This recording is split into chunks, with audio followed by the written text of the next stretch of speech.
Bueno chicos, vamos con la sexta parte de sistema endocrino.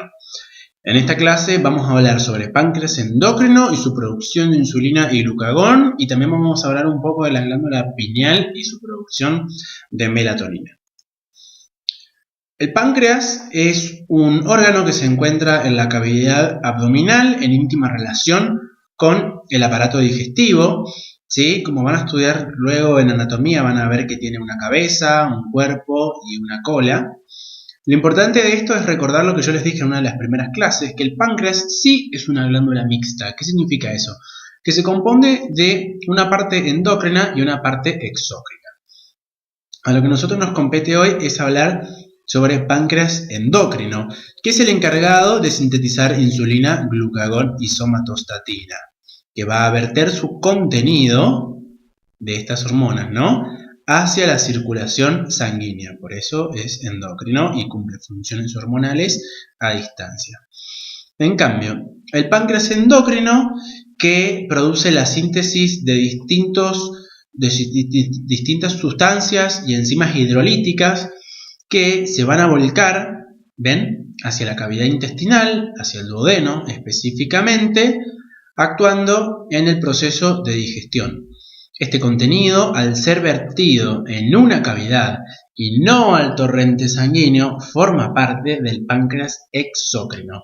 Es muy importante que tengan ese concepto bien en claro. Bueno, yendo específicamente a hablar de páncreas endocrino, la función del mismo es la regulación hormonal de la glucemia. Recuerden que glucemia significa glucosa en sangre. Para ello, el páncreas sintetiza tres hormonas. Las dos principales son la insulina y el glucagón, ¿sí? El glucagón se va a liberar en el páncreas en unas células que se denominan células alfa, ¿sí? El estímulo para la liberación de glucagón es la baja concentración de azúcar en sangre. Por ende, es una hormona hiperglucemiante como muchas otras que ya venimos nombrando. ¿Recuerdan cuáles eran? La GH, o sea, hormona del crecimiento, el cortisol, ¿sí? Hay varias hormonas que son hiperglucemiantes.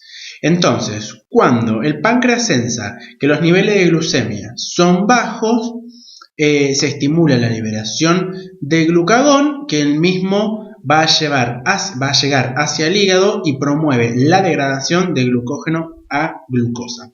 Recuerden que el glucógeno es la unión, digamos, de muchas moléculas de glucosa. Es una cadena muy larga de moléculas de glucosa unidas, ¿sí?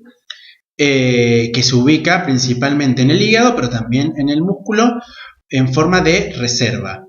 Cuando la glucemia disminuye, nosotros lo que hacemos es escindir, o sea, romper esa cadena de glucógeno en muchas moléculas de glucosa.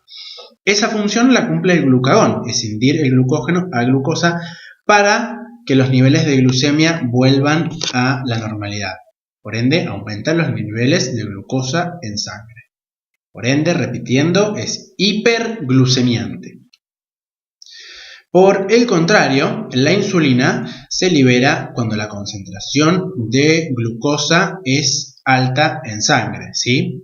Acá un concepto muy importante es que la insulina es la única hormona hipoglucemiante, no existe otra.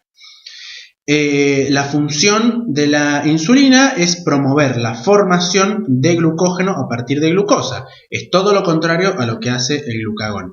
Va a agarrar muchas de aquellas moléculas de glucosa que se encuentran en la sangre, por ejemplo, después de comer, y en el hígado y en el tejido muscular va a formar las grandes cadenas de glucógeno a partir de glucosa para disminuir los niveles de glucosa en sangre. A su vez, como vamos a ver en la diapo que sigue, la insulina es la encargada de introducir la glucosa dentro de todas las células para ser utilizada dentro de la oxidación de la glucosa y el ciclo de Krebs para producción de energía. ¿Sí? Bueno, Esto es otro ejemplo para evaluar la hiperglucemia. En este caso, el estrés. ¿Se acuerdan que cuando hablamos de adrenalina y cuando hablamos de cortisol, que yo nombré ciertas situaciones de estrés? En esas situaciones se libera ACTH por parte de la hipófisis, quien estimula la liberación de cortisol en la glándula suprarrenal, y el estrés también estimula el sistema nervioso simpático, que esas fibras preganglionares medulares llegan a la médula de la glándula suprarrenal para liberar adrenalina y noradrenalina. Estas dos sustancias, que son liberadas en consecuencia de una situación de estrés particular, promueven la degradación de proteínas a glucosa. En el caso de cortisol, esto se denomina gluconeogénesis, y por parte de la adrenalina promueve la conversión de glucógeno en glucosa, al igual que el glucagón. Pero, en definitiva, el resultado final es el mismo, es aumentar la glucemia con el fin de obtener un mayor sustrato energético gracias a esto. Bueno, miren, este es un esquemita mucho más representativo de todo lo que estábamos hablando recién. Recuerden que tanto el glucagón como la insulina son regulados por la concentración de glucosa en sangre, por ende la glucemia. Además, para la insulina también es regulada por la concentración de aminoácidos en sangre, y además la somatostatina, como vamos a ver en la diapo que sigue, regula la liberación de estas dos hormonas. Entonces, miren, en verde está representado el caminito del glucagón y en rojo representado el caminito de la insulina. Cuando en sangre los niveles de glucosa son bajos, ¿sí?, esta glucemia es sensada por el páncreas endocrino, lo cual promueve la liberación de glucagón. El glucagón aumenta, estimula la degradación de glucógeno a glucosa, lo que se denomina glucógeno lisis, y aumenta la glucemia, ¿sí? A diferencia de este caso contrario, los altos niveles de glucosa, por ejemplo, después de comer, promueve la liberación de insulina por parte del páncreas, ya que este sensa la hiperglucemia. Se libera la insulina, que recuerden que es la única hormona hipoglucemiante, ¿sí? Y va a producir dos cosas, como les dije recién. A nivel hepático va a formar cadenas de glucógeno a partir de la unión de muchas moléculas de glucosa, ¿sí?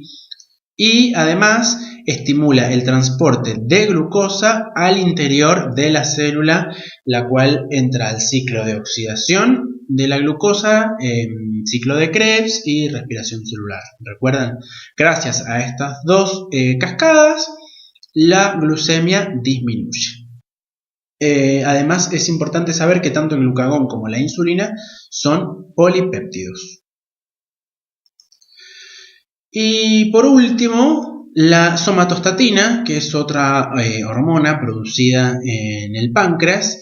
A mí me gusta decirle que es el inhibidor por excelencia, porque inhibe un montón de cosas. Inhibe aquí a la insulina, inhibe el glucagón. Recuerden que la somatostatina también es producida en el hipotálamo para la inhibición de la GH. ¿Recuerdan eso? ¿Sí? Bien, como dije recién, inhibe la secreción endocrina y exócrina del páncreas, pero aumenta la absorción de nutrientes en el intestino, sobre todo en duodeno y en yeyuno. También es capaz de estimular la secreción y la liberación de bilis y de ácidos biliares a través de la vesícula, estimula la contracción de la vesícula y gracias a eso aumenta la absorción de nutrientes, ¿sí? Bueno, y por último, vamos a hablar de la glándula pineal, que es la encargada de producir melatonina. La glándula pineal se encuentra en el centro del encéfalo, como verán un poquito más atrás del hipotálamo. Bueno, ya que está esto, aprovecho la situación para recordarles que la glándula pituitaria es lo mismo que la hipófisis.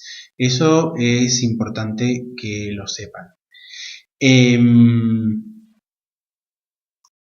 La pineal, como les decía recién, es la encargada de producir melatonina. La melatonina es una catecolamina que es encargada de regular el ciclo vigilia-sueño.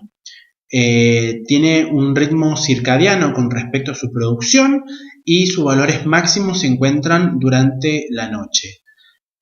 Además, en muchos animales, sobre todo aquellos animales que respetan ciertas estaciones para aparearse, dependen de esta catecolamina para ciertos hechos. Por ejemplo, en el invierno la melatonina es sintetizada en más cuantía, ¿sí? Y en verano en menor cuantía. Quien regula esta hormona son los ciclos de luz u oscuridad. Por ejemplo, si durante la noche, que es donde yo tengo la mayor producción de melatonina, interrumpo el sueño con luz, con cierta luz, los niveles de melatonina disminuyen. Bueno, y además de todas las glándulas endócrinas que hemos mencionado, existen otros tejidos con comportamiento endócrino.